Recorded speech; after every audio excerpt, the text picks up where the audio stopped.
Hey there, fancy friends, it's Oliver, and today we will be fighting with the Shillelagh like it's 1906.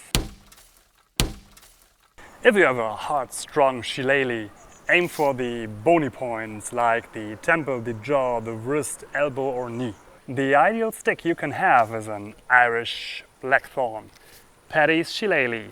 Not my words, but those of Percy Longhurst, and that should count more, I guess. He was a well-known wrestler and was indeed one of the first doing comparison fights against Japanese Jiu-Jitsu, which he lost, and started learning this art from the instructors of the Bartitsu club, Tani and Uyenishi. We could assume that he was once a member because he was also aware of the stick fighting method of Pierre Vigny, which he taught at the Bartitsu club.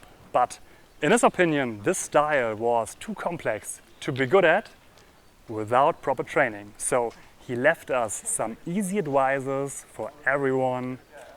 So let's start. Always get the first blow and see that it's effective. The first thing you always should have in mind is that you have the longer lever, and so you could strike the legs without any problems. So if I strike a leg, it's hard to parry for him because he did not have any stick. So he has to avoid this by going backwards, and if he goes backwards, yeah, maybe just distance is one of my goals, and it's easy to achieve with the stick because he is not that kung fu guy who jumps over the stick when it comes to the legs, but always strike with a thin end, or you have a lovely stick with a knob or something, brass or a hook or whatever, and then you could hardly strike the inside of the knee.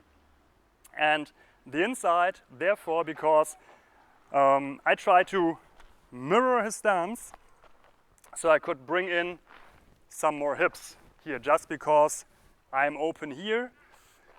I also could do it from the outside, but not without preparation the stance, because normally I have the stick in my right hand, so therefore I have always to bring the stick in a position I have to strike from, or I already stand here and then just hit there. So let's assume, as in the picture we have, he is a ruffian, and I don't know, I say something not nice about his mother. You see, I mirror him because I want to have a little bit more reach when he big swings at me, and I just step back, open my hips, and go for his inside of the knee.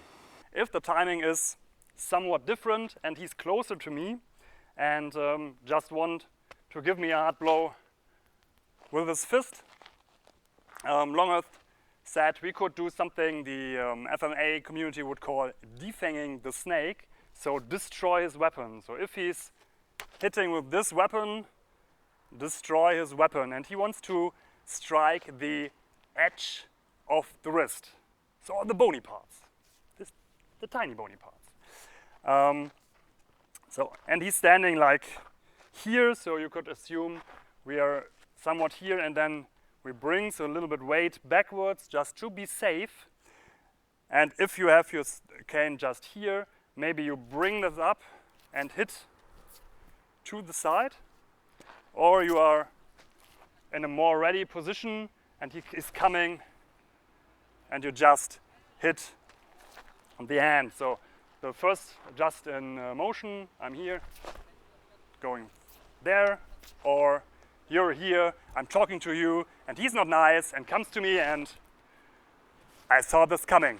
A very effective blow is the strike with a heavy part to the base of the skull, and Longhurst describes it, demonstrated it from a position where he is grabbed in front, and when he is pulling at me, maybe I have here my arm to block whatever is coming, I could come up here just around with my stick if it's the chin, just the neck, or here the base of the skull, it didn't matter. It comes from nowhere, he did not think about it, and it will hit hard enough to follow up with anything.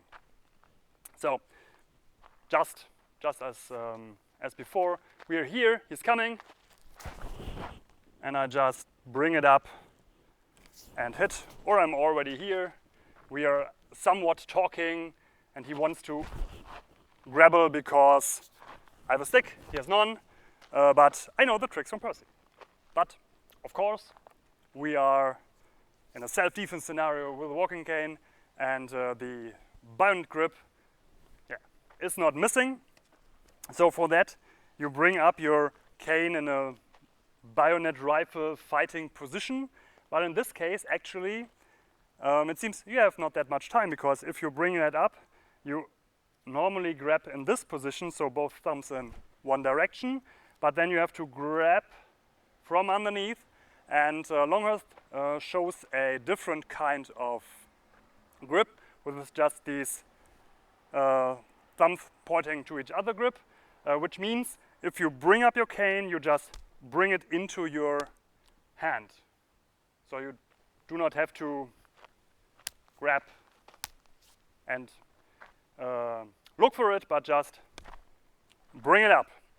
And he also did not show thrust like this, just by thrusting from the arms, but from bring it in, make yourself small and thrust in. And he shows it against a punch, and then if he comes with a punch, I lower my head. So I lower my head and I go slightly to the inside, so I'm inside of his fist. But if I catch the fist, it's the hardest part of my head, which is normally not good for his hand. But I do not want to get hit either, because I want to bring this in. So he comes, I come in and bring my cane in. And you see, I have let my stick till here. Regularly I would be here, and then I would hit him really hard. So let's do this once again, and I let slip the cane when you hit me. So, once again. So,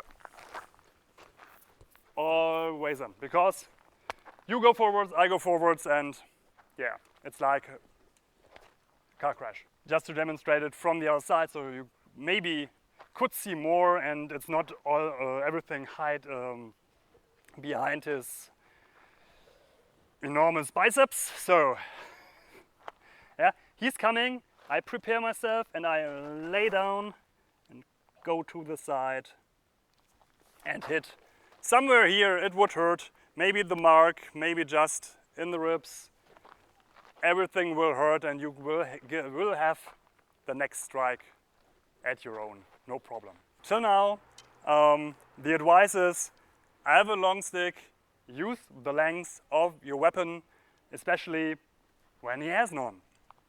And then there were situations where it's close and I grab it short just to have it in use. But this also if he is armed with a stick. We are advised to use, let's call it the Irish grip. So we use it 1/3 down the forearm to protect the elbow. So if he's striking at me and I parry, I have this here in front of my forearm. It's not that if he's striking here somewhere, I did not parry with the forearm. But if he comes here and it's more like it's coming down, it hits here, or he decide to make a weaving cut or whatever, feint before and then strike the elbow, it's kind of protected. It's like the basket tilt for the elbow. Just I have my hand here, whatever. Yeah? But it's for this unprecise movements which could happen anytime. The last advice we get is that strikes from above are easy to cover, like everyone could do it. And even if he would not have this stick, coming from above, maybe this is relatively easy for someone who is a trained fighter. But strikes from underneath are very hard to see and very hard to parry. Yeah? It does not mean that it strikes underneath, it just means that it comes from underneath, and those strikes are really hard to see from which side ever they come. And yeah, go ask someone who spars. Strikes from underneath are, well, hell of a kind. We will follow up with Percy Longhurst advisors for light canes and umbrellas. So stay tuned, subscribe, and see you in the next video.